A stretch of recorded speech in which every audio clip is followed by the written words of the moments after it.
Hello বন্ধুরা, welcome back to review express. তো বন্ধুরা, আজকে আমরা যে সিনেমার রিভিউ করব তার নাম হলো 28 উইকস লেটার।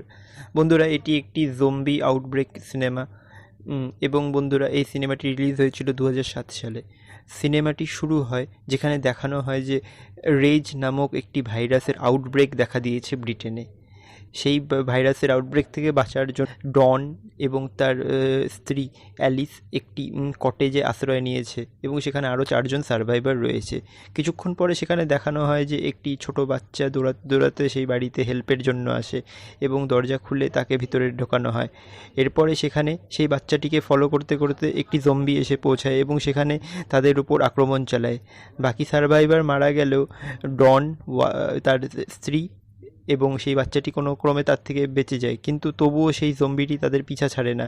ডন তার স্ত্রীকে সেই বাচ্চাটাকে ছেড়ে দিতে বললে তার স্ত্রী সেই বাচ্চাটিকেও নাবালক দেখে ছাড়তে চায় না এবং সেই সময় সেই জম্বিটি সেই বালক বাচ্চাটি এবং ডনের উপর তথা তার স্ত্রীর উপর আক্রমণ চালায়।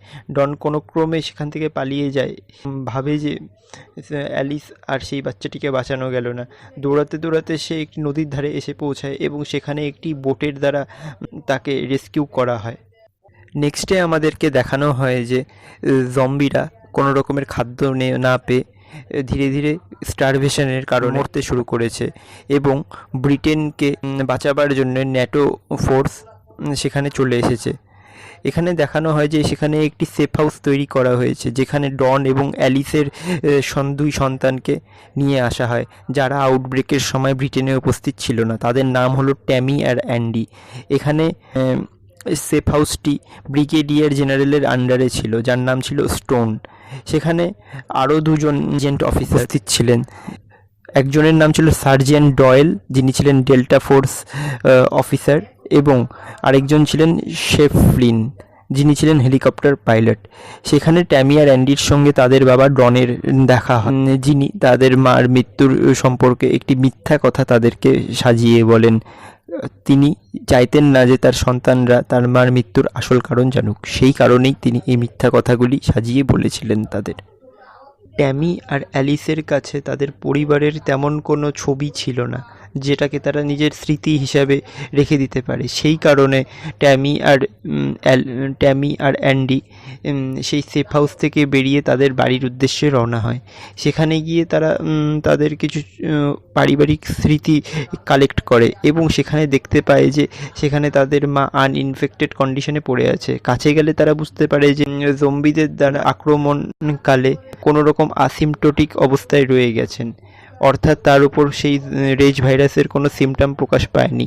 তবে তিনি সেই ভাইরাসের ক্যারিয়ার। তাকে সেই সেফ হাউসে নিয়ে আসা হয় এবং কোয়ারেন্টাইন করে রাখা হয়।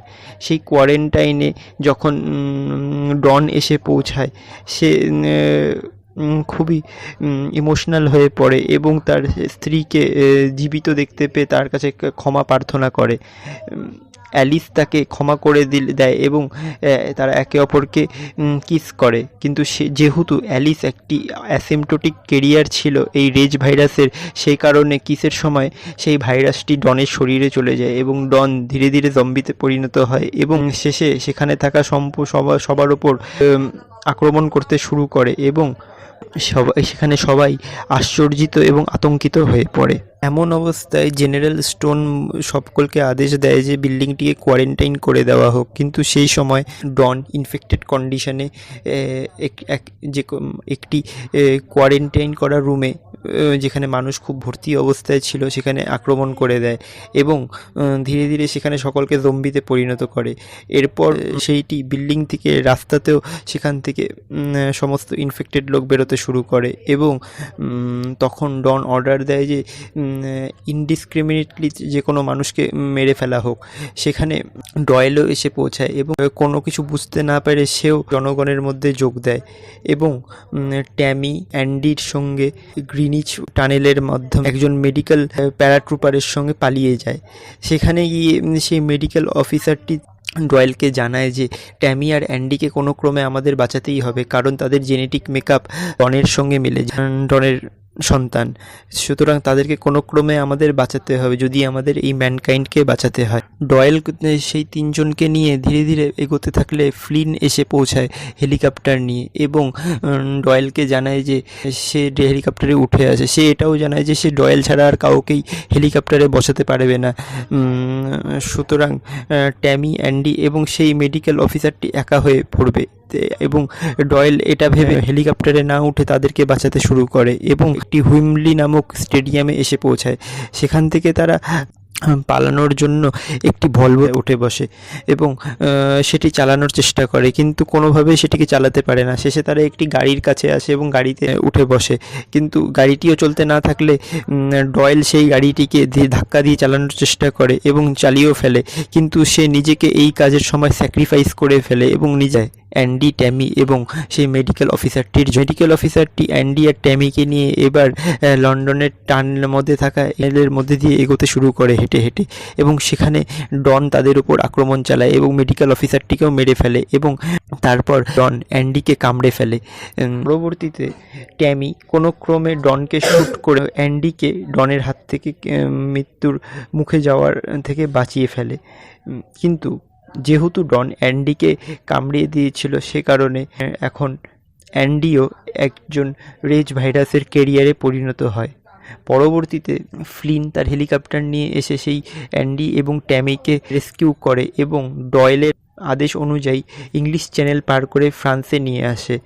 সিনেমার শেষে 28 দিন পরে আমাদেরকে এমনটা দেখানো হয় যে ফ্লিনের সেই অ্যাবান্ডন হেলিকপ্টারের রেডিওতে হেল্পের আওয়াজ শোনা যাচ্ছে এবং এটা ভালোভাবে বুঝিয়ে দেওয়া হয় যে সেই রেজ ভাইরাস সমগ্র ইউরোপ মহাদেশে ছড়িয়ে পড়েছে এবং সমগ্র ইউরোপ মহাদেশ এখন রেজ ভাইরাসের অধীনে।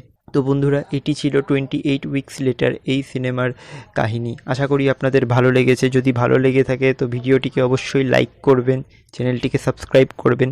দেখা হচ্ছে নেক্সট ভিডিওতে।